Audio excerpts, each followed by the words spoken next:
Approaching the last 2 minutes of our overtime period. Arellano with possession. Levy de la Cruz fires. Too strong.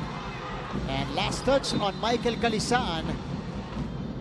Two ill-advised three-pointers there for Levy de la Cruz. So natitest dito in decision-making. Levy de la Cruz, he could attack the basket, create again what he's done all game long. He's done fabulously all game long. Pero ito, mukhang ang bola off kay Sarah Jose from that angle. They're reviewing it. See what the final call will be. Patama nga, it looked like it bounced off the fingertips of Maui Sarah Joseph as both teams regroup. A 1-point game, 77 to 76. San Sebastian, they want to get their first winning streak off the season. Arellano naman, they just want to get back on the winning track with a win. Or with a victory here. So clearly, very close though. It bounced off Sarah Joseph. So they're gonna call it San Sebastian basketball. With less than 2 minutes to go, napaka-importante na ang each possession. Ito, babalik na si Ian Alban finally for Arellano, who has 17 points today. 17 points, 6 rebounds, 2 times para kay Ian Alban.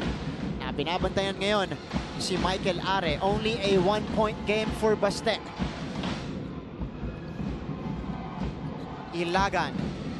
Naghahanap ng bola sa poste si Calisaan. Double teamed again.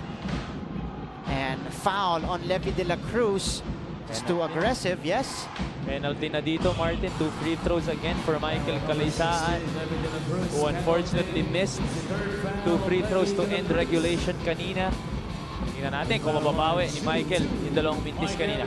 Tatlong personal foul para kay Levy de la Cruz. And the Stags so far are 10 out of 24 from the line, 10 out of 25 now.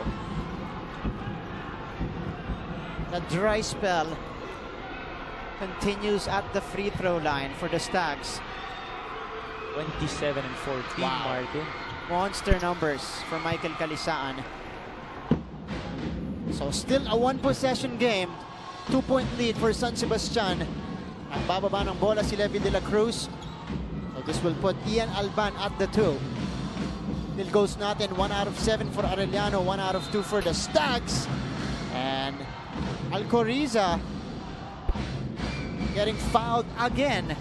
For the second time. While attempting. And almost the same spot also for Alcoriza.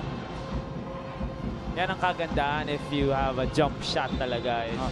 You give yourself a chance to get fouled. And of course, if you're on the opposing team naman, you should know then. You should know better than to be that close to a jump shooter like Alcoriza, who has 13 points under his name so far today. Alcoriza calmly knocks down the first free throw.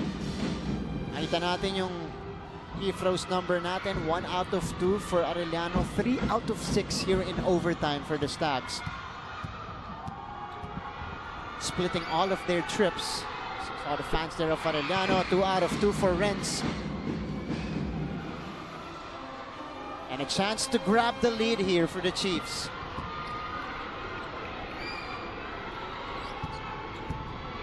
Alcoriza. Oh, missing the third free throw. So we are tied at 78 all. Pang-pitong deadlock natin sa ating laro. Again, nahanap na naman ni Calma yung sarili niya. Masyadong malayo sa basket as he picked up his dribble. Michael Calisaan, kita mo sa mga mata niya na gusto lang niya makuha yung bola na and to get to work and really try to deliver a win for San Sebastian here. So far, 28 points for Michael Calisaan. Dahil nga, pag nakakahawak siya ng bola, it either results to a basket or a trip to the free throw line for San Sebastian. And you go straight to him in this possession. Michael, hounded by Sarah Joseph. Cross court. RK, 7 seconds to shoot. Ball stolen away. And this is going to be a foul. on RK Ilagan, who dove in Number 19, RK Ilagan, penalty. for that basketball. Levi De La Cruz was really doing a good job in defending it to RK Ilagan, not giving him any kind of space for him to even think about shooting a three-pointer. Ito namang partner in crime ni De La Cruz, Ian Alban, with the steal, getting possession and getting fouled here. Ian Alban missing the first free throw of this trip to the line. Alban, who is 7 out of 8 before that free throw, now 7 out of 9. Pangalawang free throw, pasok. 1-point lead for the Chiefs. Timeout. Coach Egay will burn his last timeout here. They trail it by 1.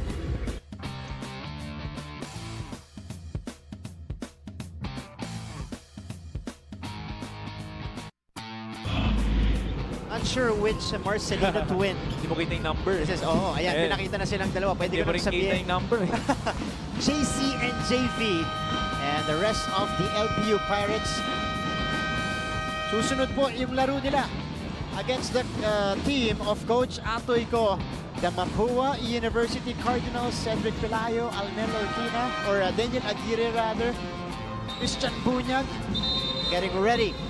Pagkatapos po niyan, itong ating very exciting second game between Arellano and San Sebastian.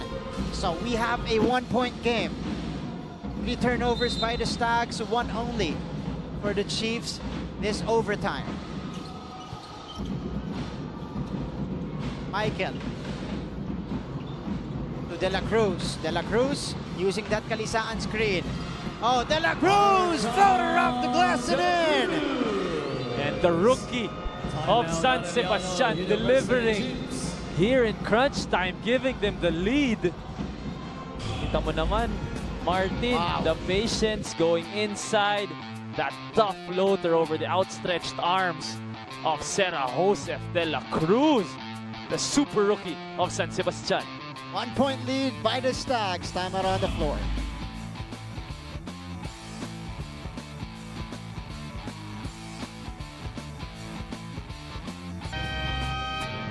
And nakikita nyo on your screens, former San Sebastian players, Alvin Baichong and Enzo Navarro.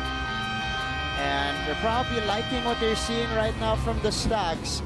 Lalong-lalo na sa kanilang napakabatang gwardya na si Arjan De La Cruz. Before that shot, Mikey, he was 1 out of 5. Talk about his confidence. 1 out of 5 ka, you're one of the youngest guys on the floor. You make probably the biggest basket of the game. Oh, malaking bagay. It shows the confidence of Arjan De La Cruz. And San Sebastian right now, RK on the bench. 1-point lead. Alcoriza. De La Cruz. Alban.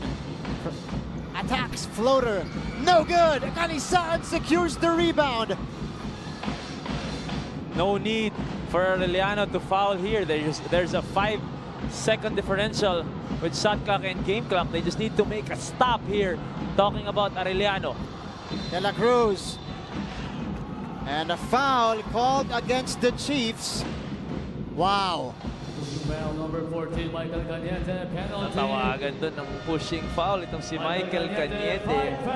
So graduate na. Si Michael Cañete, 5 fouls. Michael Calma will go to the free throw line. He is 2 out of 4. That was the slight push. Nahuli ng referee yun. Pero this could go Arellano's way. That's because right. Jen Calma, 50% from the line today. Oh, missing on the first. That's what you were talking about, Mikey. It can go your way other than malay mo kumakawak pa si Calisaan ng bola doon. Arjan just made a big basket. Yeah. So ngayon binigyan nila ng pressure itong si JM Calma to make 2 free throws. At ito, if he makes this, wala nang timeout ang Arellano. So Arellano will need to inbound the basketball, run the length of the floor, and try to get the best shot possible to get this win. Calma sinks the second free throw. 2-point game. 14 seconds remaining. The Chiefs with a chance to tie with a 2 or win it with a 3. De La Cruz fires the 3, knocks it down! Wow, Martin! Levy de la Cruz. I was supposed to say they don't need a three-pointer, but Levy just wants the win. And he gets the steal. Wow! Levy de la Cruz. What a way to get this win.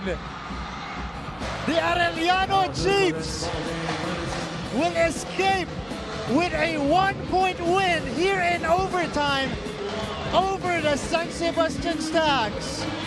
They didn't need a three-pointer. Talking about Arellano, but Levy de la Cruz just wants to go home. And he wants this win so bad.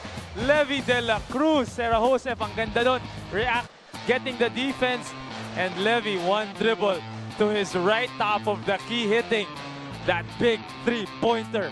Ang crunch man ng Arellano. At mas importante doon, Mikey, nakuha rin niya yung agaw of that inbound play. Levy de la Cruz doing it on both ends of the floor in the most crucial moments. And we now officially call him, Mikey, Mr. Overtime. Mr. Overtime. Levy de la Cruz.